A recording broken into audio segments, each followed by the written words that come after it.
Hello, friends. Welcome back to the Unshakable Soul podcast. We are on episode 53, and I have for you guys a juicy conversation. We're going to be speaking about how to deal with rejection.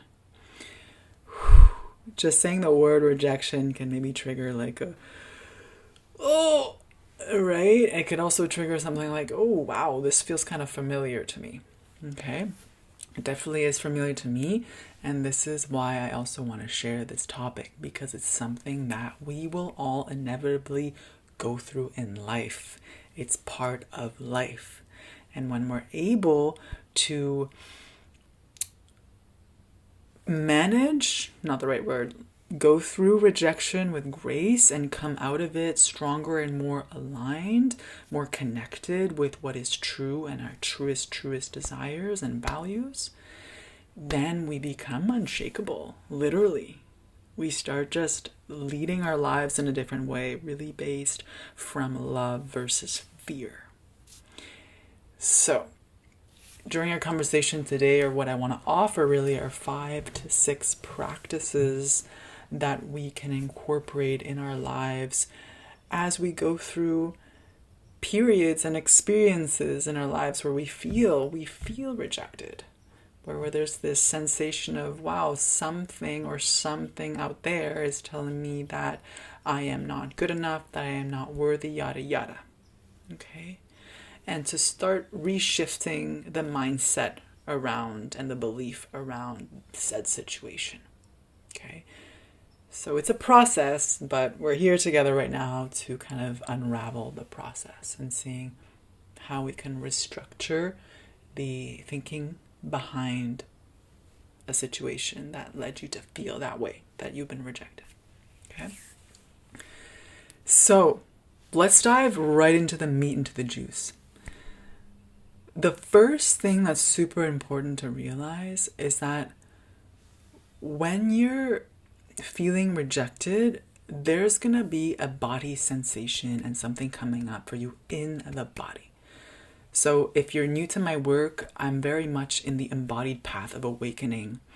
And what do I mean about that? It's really when we're combining thought processes and mental patterns and beliefs and doing the deconstruction here and bring it into the body so that we are actually recalibrating our nervous system to a different frequency. So there is this very somatic aspect of our transformation that has to be addressed. So it's not only here, we're bringing this understanding, this shift in perspective that we get in these aha moments and that you may receive in this transmission, and we're actually grounding in the body. And we're realizing along the way that the impact of our thoughts and of our beliefs and the stories we tell ourselves trickle down into the body. Okay? So the number one practice that I want to offer is to acknowledge your feelings. Okay? And in itself, this is not an easy one. Okay? Because a lot of the times we don't allow ourselves to fully feel pain or pleasure or anything along that spectrum. So we numb, we distract, we suppress our emotions. And when we feel rejected, it's gonna inevitably feel crunchy. Right? Well, how does rejection feel like in your body? That is the invitation here. So we want to feel our emotions fully. Allow yourself to feel that rejection. And ask yourself, like, where do I feel it in my body when I feel rejected? Is it in my throat? Is it in my stomach? Like somebody punched my gut, like my self-esteem, my solar plexus chakra just went like do. Right? Are they my legs? My feet? My shoulders? My heart space? Do I feel like I'm hunching over? Like, do I feel not deserving of this? Do I feel less now that something or someone rejected me? right? That this door closed on me. What effect has that had in my body? Okay. And then the practice here is when our biggest practice actually in reconnecting with our emotions and feelings is being able to hold ourselves through this experience, right? And this is where the tendency to want to jump out of our bodies and go up here and try to rationalize everything comes into play. Oh, but he did this. Oh, but she did that. Oh, but, if you got rejected from a job, for example, and I've gotten rejected from many jobs, probably 5, that it's counting 5 and more, that it's like we either project like, oh, it's all on them, or we bring it into us and say, oh, we're the bad person, there's something wrong with us. Okay, so we want to be able to feel all of that safely. So whatever's coming up for you, maybe the rejection is coming up as anger. I like to offer a pillow punch. So you're feeling anger. So instead of projecting that anger outside of you to somebody else and directing and projecting that anger, and perhaps saying something or doing something you'll later regret, take a pillow and get a good smash. Also, stomping your feet. Stomping your feet is very grounding and very healing in terms of remembering your innate sense of your ability to be here right now, your ability to stand in your power and your truth, your belonging here. Just stomping your feet. Just be like, I'm here, like I'm worthy, and I'm here to be here right now. Like I'm no less of a person because of this rejection. If sadness is coming up, it's allowing yourself to cry. Right? So there's, depending on what's coming through in terms of the energetics, there's different tools you can use and call upon to allow that energy to move through you.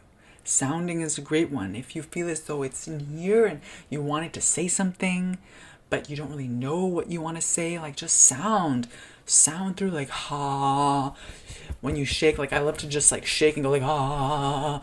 It might look weird, but this is the energy that wants to discharge. Ah, and it feels so good afterwards. Okay, so that's the number one. We really want to get into the visceral experience of the rejection in your body. And once we've been able to discharge a little bit of that energy, clarity will come through, or some sort of clarity will come through. Some perspective may have been shifted, some aha may have come to light. And this is where practice number 2 comes in. Self-inquiry, right? So again, instead of running away from this pain of feeling rejected and numbing yourself and suppressing yourself, we're actually inviting ourselves inwards. First into the body, and then once we've discharged and created some space in us, we are better able to see objectively the reality of the situation without blaming or projecting anything. So we want to reflect on our experience with rejection. Okay? So how do I feel right now? Okay, and being super honest. This is where self-honesty comes in. So where do I feel it in my body? So you can start journaling out how you went through that experience, that somatic release. What beliefs, coming into the mind, what beliefs are running through my head right now? So you can write in like whatever's coming through, like I'm not good enough, which is a classic one. I'm not worthy of this. Right? I need more experience for this job, for example. Like I'm not pretty enough. Right? And what did you learn about yourself? Right? What is the biggest, and this is not easy because this is where you're putting down truth on a piece of paper. And you're really allowing yourself to reveal the wounded spaces in you that need to be reclaimed so that you feel whole and don't feel as though there's a threat out there to your self-worth. Right? To the essence of who you are, which is love. To your ability to continue carving your own path to your ability to live life authentically. This is where we need to objectively see what's actually going on up here. So after you've inquired, practice number 1, remember feeling my feelings, allowing myself to feel. Practice number 2, it's getting curious about the feeling and how that feeling is associating to a certain belief and thought I'm having in my head from the rejection I've received. Okay?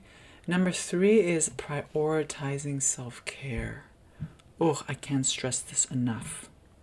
When you've gone through an intense experience, when you've gone through rejection, when the door has been shut in front of you, maybe slammed, right?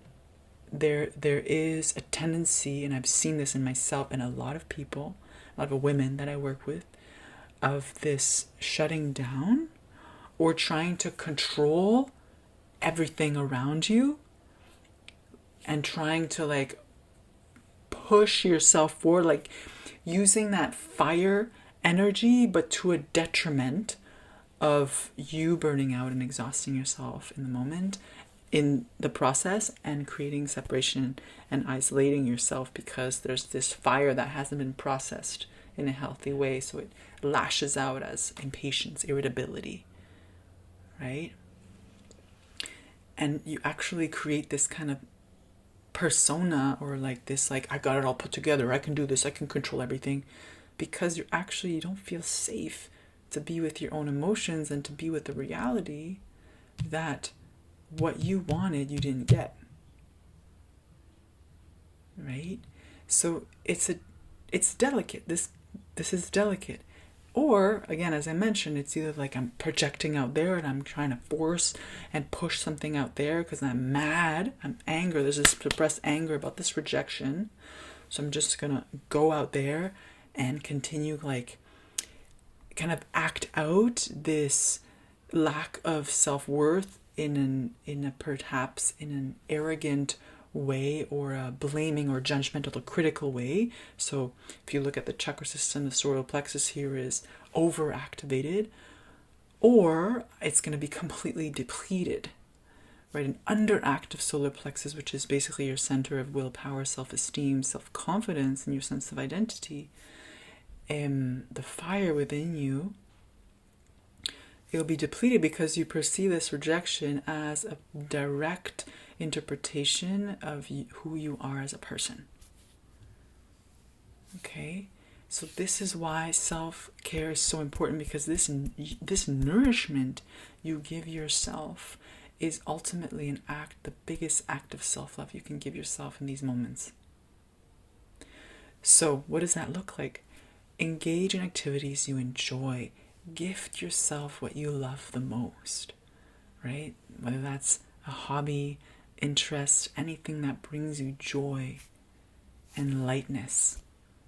Okay? It's important to remember there's a process to this whole process of dealing with rejection.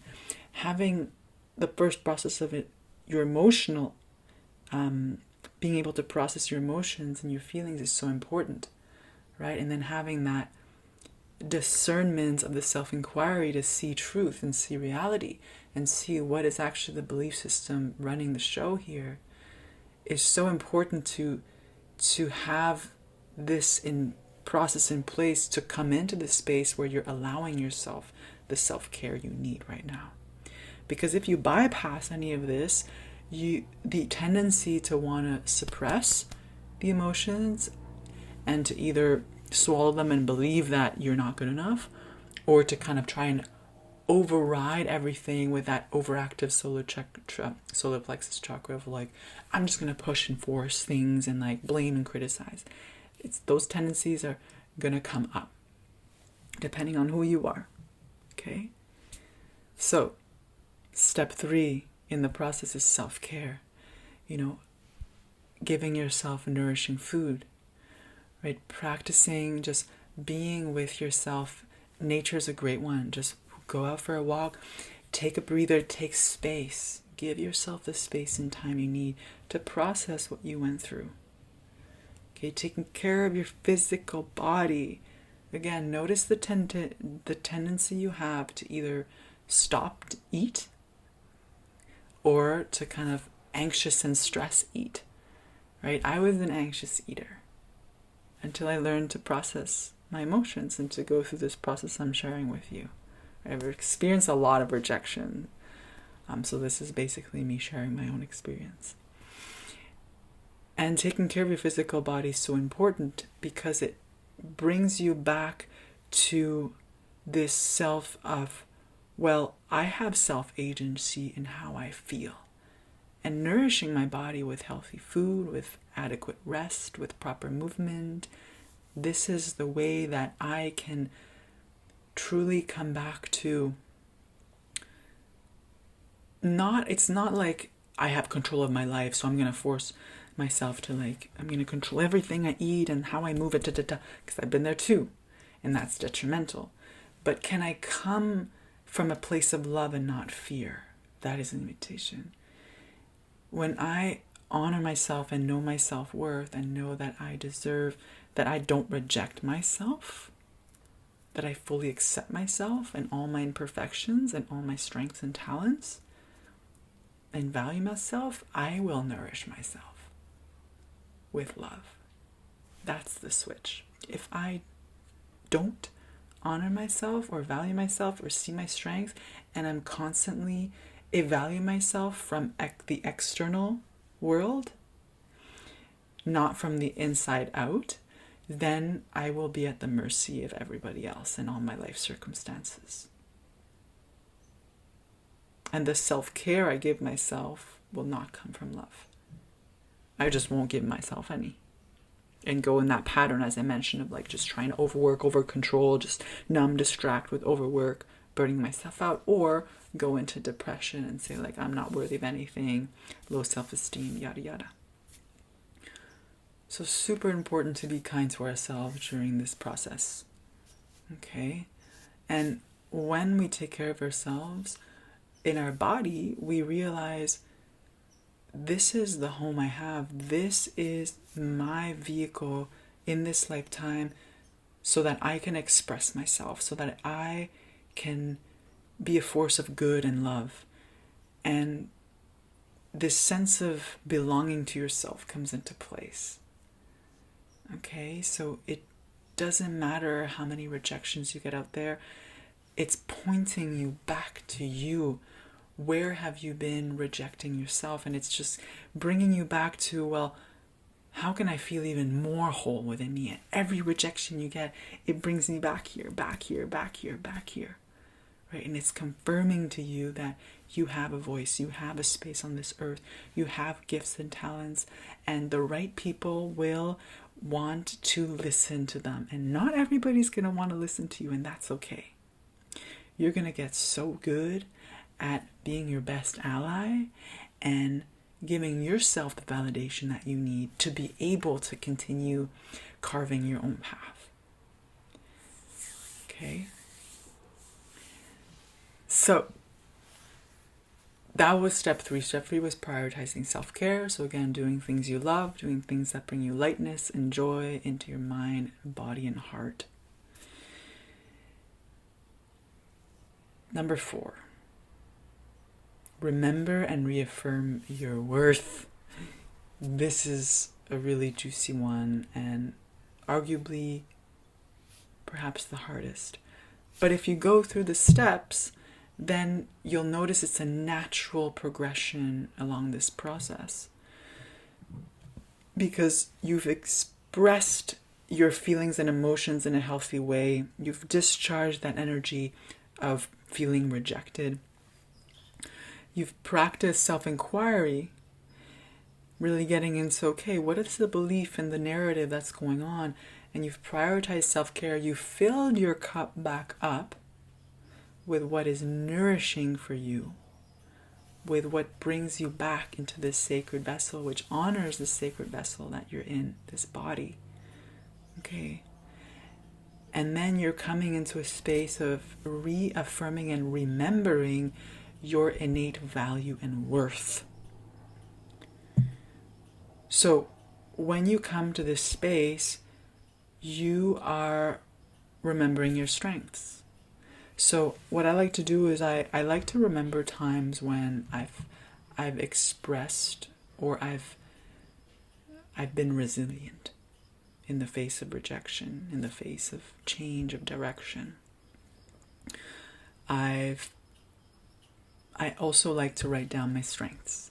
So remembering also, like, these are my gifts to the world. This is what I'm really good at. You can also write down your weaknesses, because that's what makes you human. That's what makes us beautifully imperfect, right? But reaffirming especially your strength and remembering, pulling upon experiences where you have been resilient in the face of rejection and change, then this is really important. Okay, because you're anchoring into positive reference versus anchoring into the voice of the inner critic, that things like, you see, I told you be rejected, da da da, and that voice is going to keep you holding back from putting yourself in any other situation where you can expand and connect authentically and really, really live from your heart versus fear of rejection, okay? It also invites in, when you're in this space of, okay, let's reaffirm and remember my worth, it invites in a reevaluation of your values and what's important to you. Okay, so I like to see this rejections as redirection. Maybe this is not new to your ears, you've heard it before. It literally is that. And sometimes we need the rejection to redirect us, or to remember what our values are, and what truly deserves our time and energy. Okay? And sometimes what you're actually going for is aligned to your truth and to your heart's deepest desires, but it wasn't the right timing. So there is the aspect of trust. Let's say you're going for a job and they say no. But inside, it's like, oh man, this is it. Like, this is the one. Like, of course, there's that process of accepting, like, okay, it's like, that was a no. And that's fine. That's not a reflection on who I am as a person. It's a no. Circling back to it, going through all the process, remembering your worth and your values and your strength, you may come to the conclusion, yeah, this job was actually aligned. But letting it go and saying, if it's meant to be, then perhaps it will happen, but not at this point in time. And that's what happened to me once in my life when I applied to a job and they said no. But I felt like inside I was like, ooh, this is really aligned. And I applied a year later when I saw the job opening again, and they gave it to me. So it's not to say that it's always going to be like that, but this is when really you're coming into the core of your values, of your life path, and where you want to take your life and your life direction. And this is when you're realigning.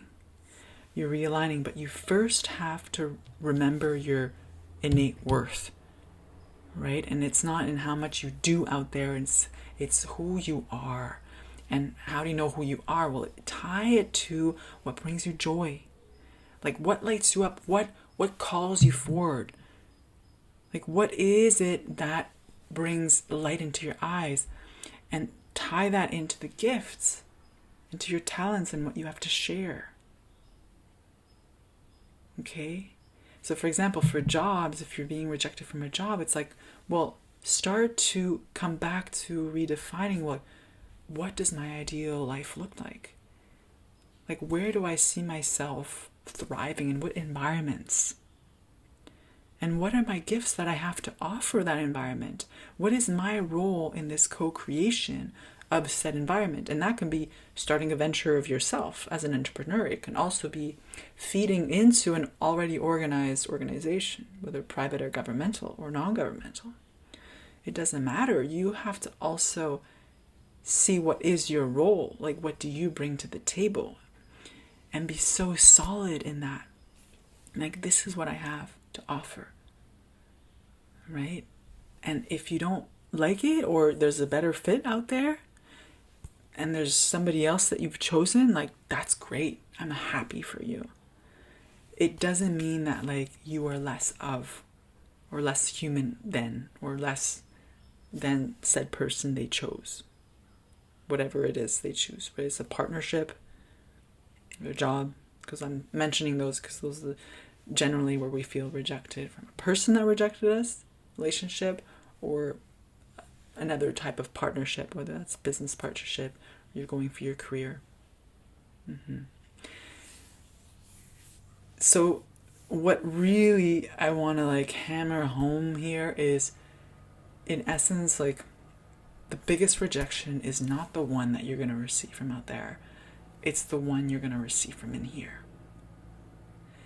And this is the delicate part. When we feel rejected out there, when we feel the perceived rejection out there, too easily will it become a rejection in here.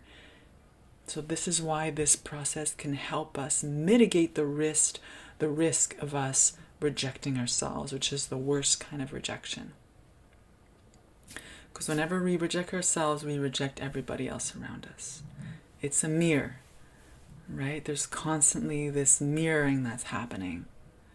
So we need to be able to reinforce our own innate worth by remembering and referencing those moments when we were resilient in our life, in whichever capacity that showed up as, and our unique gifts and strengths and what we have to offer this world.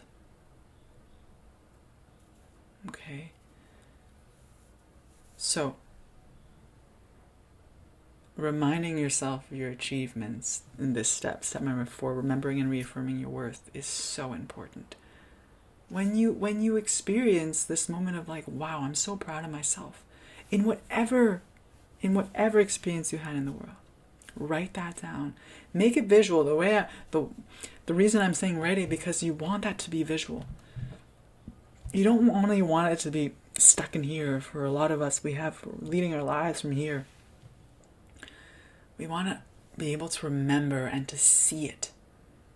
Even if it's in a memory of the past, it's like, can we remember it and see it and write it down for ourselves? And can we actually feel it? Can we remember that feeling of like, whoa, like, I am so proud of you for that moment in time when you ooze this confidence, this self-assurance, this trust, right? So we want to remember that and bring it back into the body.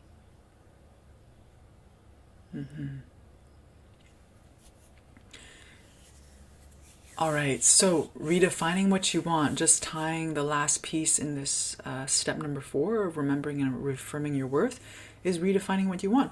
Because perhaps the door that closed is actually redirecting you. Remember, what was it that I mentioned? Rejection, redirection. Redefining what you want. Maybe there's no redefinition and you already know what you want. And you're like, all right, thank you very much, door closed. It's reconfirming what I really want. Maybe there's actually, with the introspection that you went through in the self-inquiry, there's actually a redirection happening in terms of anchoring deeper into your values, into really what's important. So it's not a redirection from like external circumstances that is like, well, I guess it's this way. It could be, but that's kind of letting yourself like move, like flop around with like being a passive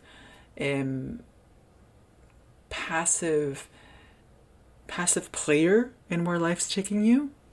And there's a time in that to really surrender to life. But there's also a time when you really have to anchor into what is true for you and where you want to take your life and where you feel called to take your life.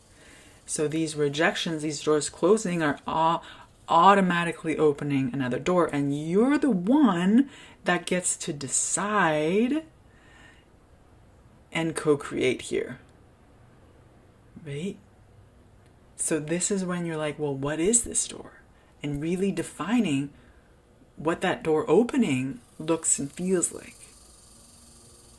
This is when you get to be excited by the new possibilities that are opening up for you thanks to this rejection. Which literally, I do this because it's literally a redirection. And the cool thing is that you get to kind of redirect. And how do you redirect? Well, yes, you can write it out. You can write out, okay, like, how do I want my life to look? Like, where am I being redirected to? But also, you want to have that inner conversation here with your heart. So taking time in meditation, taking time again, taking space, taking the time and space you need to redirect to your best guidance, which is your inner compass, which is your heart. And maybe going through the writing down, okay, where do I want to be? My values, my strengths. And once you have that on paper, then go into your body. Go into your body and maybe say out loud, like an option that you have.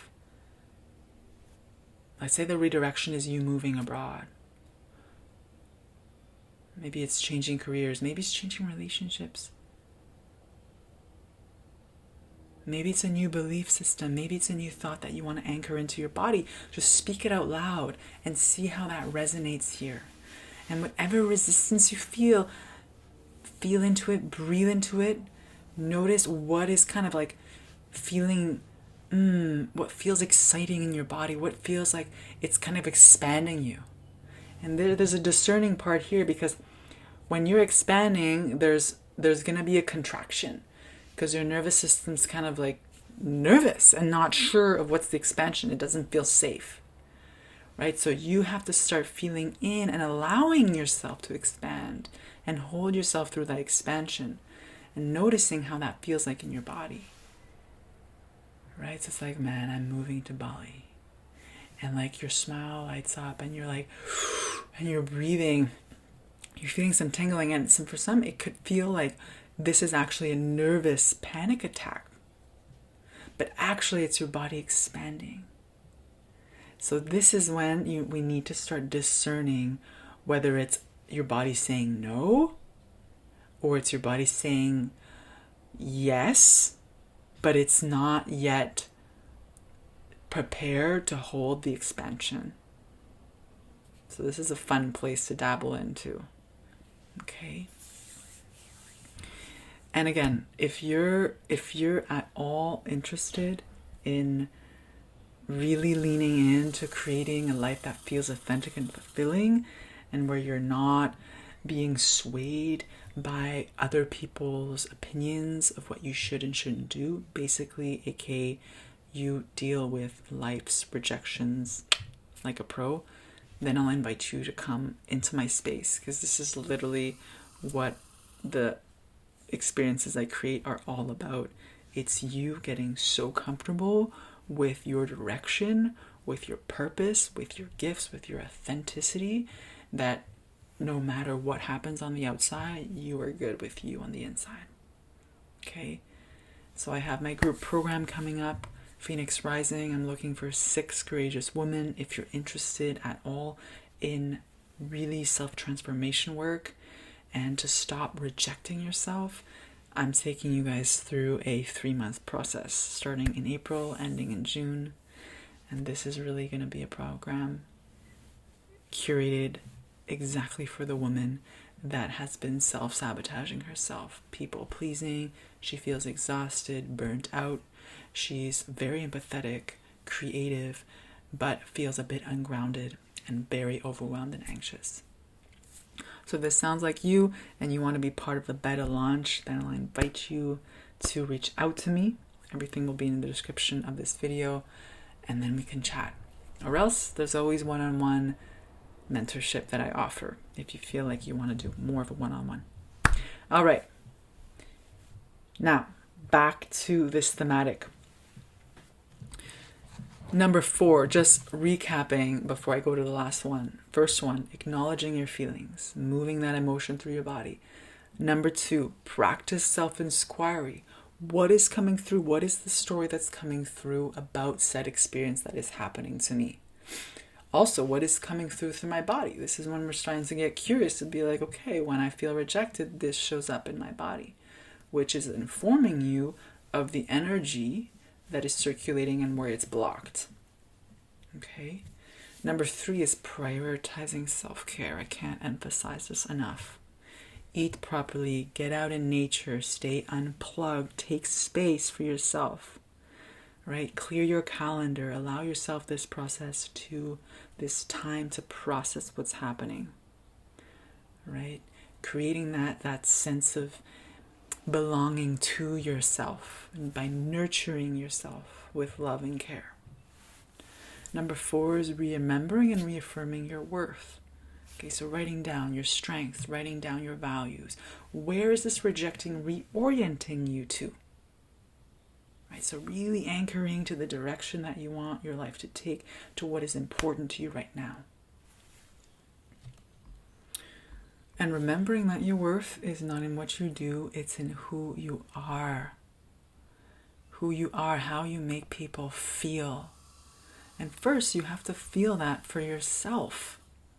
Okay, so for a lot of women out there that want to give love and feel connected to people around them, it's like, well, can you learn to give love to yourself, to pour into you, instead of giving from an empty space? Okay? This is huge. And to tie it all together, it's seeking support. Okay? Connecting with a confidant, to somebody that you feel you can trust. When you are going through a process and you feel like you are losing yourself in the process, right? A rejection from a loved one, from a job you really wanted. Again, these are the 2 examples that are very relatable to a lot of people. There's going to be perhaps a moment where, yes, you can do all the inner work yourself, but reaching out for help is a beautiful way to vocalize, to be seen and witnessed in this vulnerable state that you're in. And also to have a sounding board. I offer these spaces. I mean, that's what I do, right? I create these women's circles, I create these online programs, I have one-on-ones for the very purpose of you being able to share what is in your heart, what is in your body, what is in your mind, to allow it to come out and to recalibrate everything into alignment to your truth. But you can be your own sounding board too.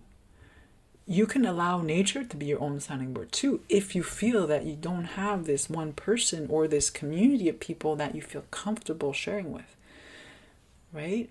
At one point, you may feel comfortable sharing with the person, and I hope that for you.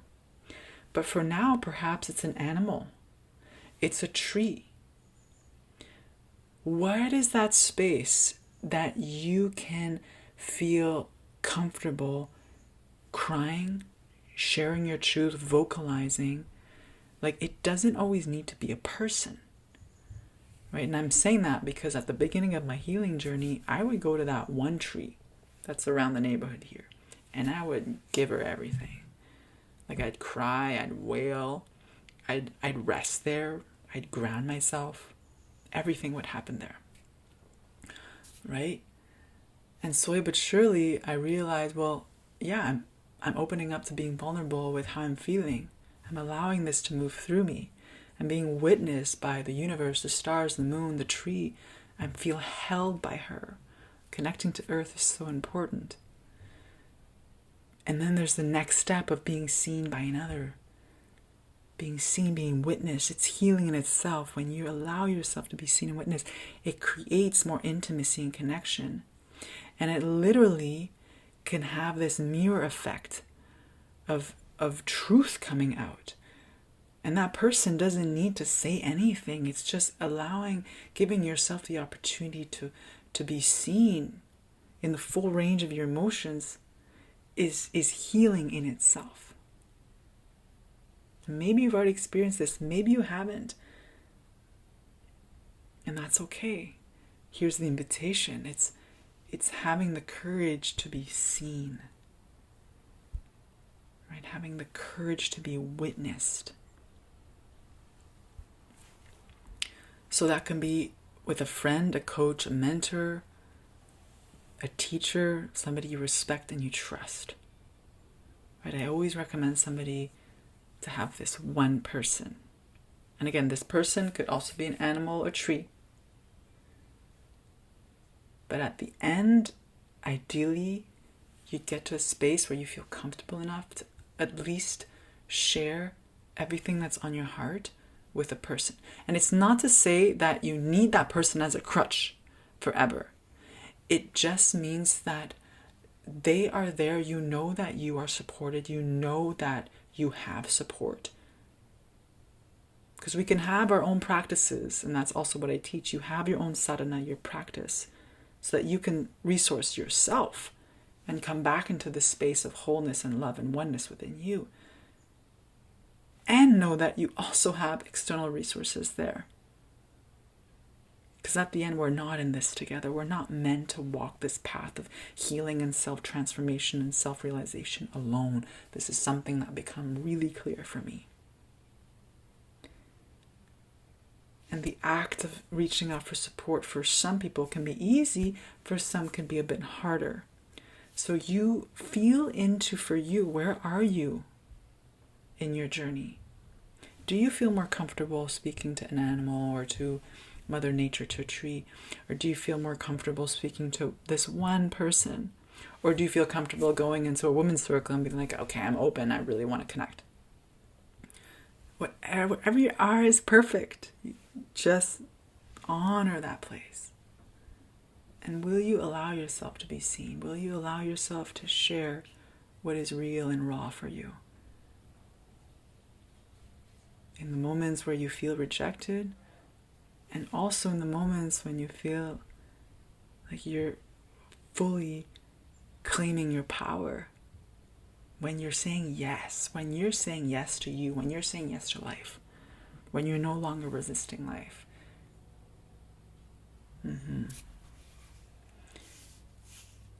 So the last thing I want to share is choose authenticity and vulnerability over pleasing others. Right? Over accepting the rejection as a truth of I'm not worthy or I'm not deserving.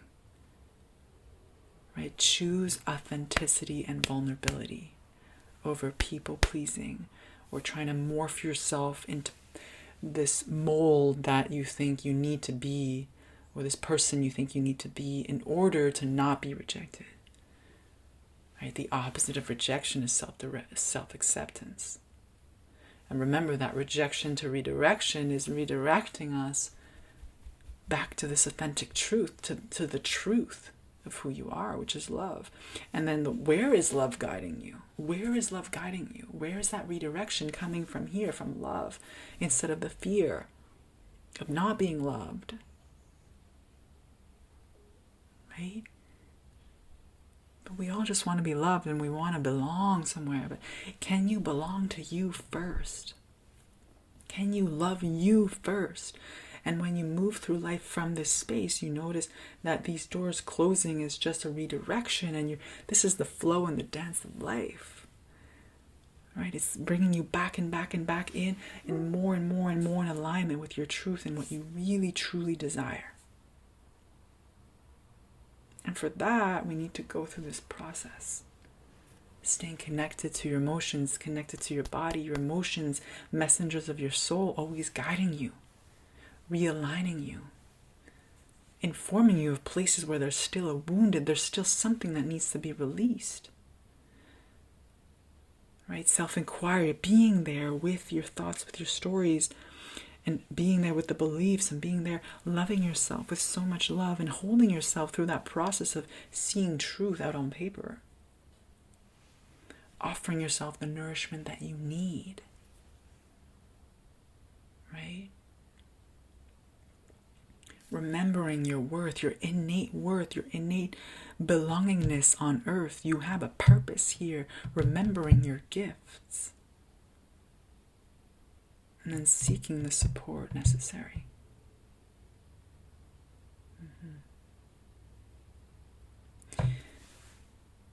All right, loves. So that was the conclusion and the end for my little monologue for today. And again, let us remember that rejection is redirection. This is, I think, the biggest thing I want to hammer home and that authenticity and your vulnerability when you're being authentic, your vulnerability in the openness of living in life fully, aligned with your gifts and talents and what you want to share to the world, align with your values, align with the truth of your essence, which is love. That's it. If we live this way, then there is no rejection. If this at all resonates to you, then I'll invite you to come in to my space if you feel called to coming into the journey, Phoenix Rising, my 3-month program. I'm looking for 3 more ladies actually. So it's a small intimate container of 6 ladies for the first cohort starting in April. It's my beta launch. So it's more of the trial run, and then I'm going to open it up to more that want to join for the second cohort come October 2025. So depending on when you're listening to this, maybe there's still time and you want to jump on a call with me to see if this program is a good fit for you. I'm going to let all the links be below so that you can reach out. And if you're looking more for one-on-one mentorship, then I offer my one-on-one spiritual mentorship in a container of 2 to 3 months or of 4 weeks, up to you. So thank you so much for being here. Always a pleasure and honor to share what's real and raw and coming up in the moment and collectively in this energy that we're in, this space that we're in. I always like to offer these themes as they seem to be a shared experience that we're having in this human experience. All right, I feel complete. Always grateful if you can rate this podcast with 5 stars to help me come up and surface in the search engine. And of course, if you know anybody that would benefit from these conversations, from this monologue, grateful if you can share this recording or podcast forward to them. All right. Have a beautiful rest of your day, and I'll see you in the next episode.